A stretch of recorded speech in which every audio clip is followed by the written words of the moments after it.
Simoni umunyasireni afatanya na Yezu gutwara umusaraba. Turagusenga Yezu, turagushima.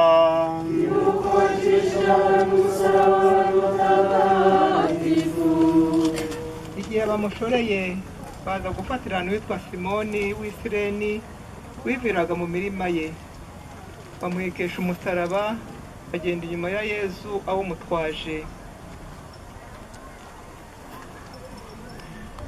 Aho dutuye n'aho tuba hari benshi baremerewe n'imitwaro.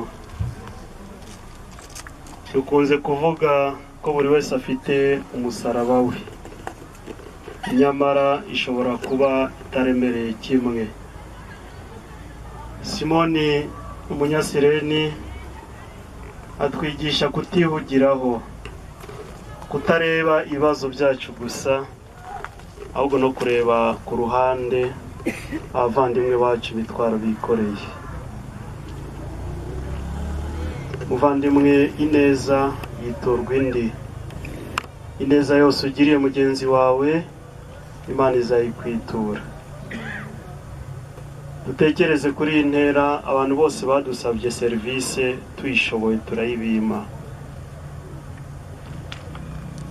Muvandimwe, hari umuntu wakwiyambaje ariko ntiwabikora. Hari umurwayi wagusabye kumusura ariko kubera gahunda nyinshi ntiwamusura, ararenga arapfa. Uyu munsi iyo ubitekereje umva mu mutima wawe hari ikintu kigukomanga.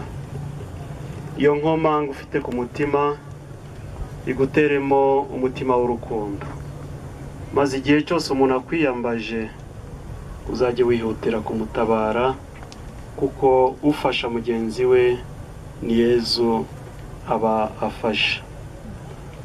Yezu ati nitugera ku marembo y'ijuru azabwira ab'ibumoso n'ab'iburyo ati winjire mu bwami bw'ijuru cyangwa usigare inyuma yabwo, kuko nari nshonje urangaburira, nari mfite inyota umpa icyo kunywa, nari ndwaye uransura, nari mfungwa uza kunsura, nari umugenzi urancumbikira. Ibyo bikorwa by'impuhwe bizaturange mu buzima bwacu bwa buri munsi. Dusabe. Nyagasani Yezu nyirimpuhwe nyirineza, tugutuye abababaye aho bari hose. Ineza yawe nibagereho, ibahumurize, inyuze muri twebwe abigishwa n'abayoboke bawe.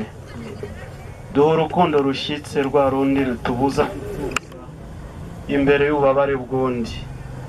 Duhe gutwazanya imisaraba bamwe ku bandi, dufashanye kugera ku mpinga yuje ituze ubu n'iteka ryose.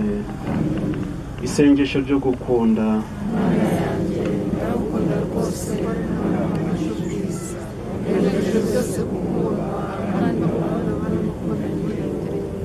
Nyagasani utubabarire.